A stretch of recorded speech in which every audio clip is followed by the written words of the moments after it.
గోవా దివంగత ముఖ్యమంత్రి మనోహర్ పారికర్ అంత్యక్రియలు సైనిక లాంఛనాలతో జరగనున్నాయి. ఈ ఉదయం పనాజీలోని భాజపా ప్రధాన కార్యాలయానికి ఆయన భౌతికకాయం తీసుకొచ్చారు. ప్రియతమ నేతకు నివాళులు అర్పించేందుకు ఇప్పటికే ప్రజలు భారీ సంఖ్యలో అక్కడికి చేరుకున్నారు. కేంద్ర ఉపరితల రవాణా శాఖ మంత్రి నితిన్ గడ్కరీ పార్టీ కార్యాలయానికి చేరుకుని పారికర్కు నివాళులు అర్పించారు.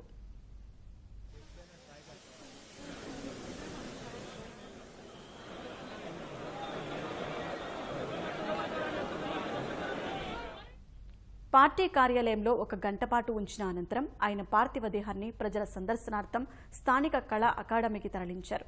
సాయంత్రం 4 గంటలకు పారికర్ అంతిమయాత్ర ప్రారంభమవుతుంది. పనాజీలోని మీరామర్ బీచ్లో ఆయన అంత్యక్రియలు లాంఛనంగా నిర్వహించనున్నారు.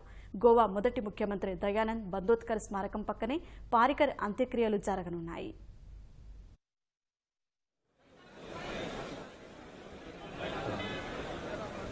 Maca,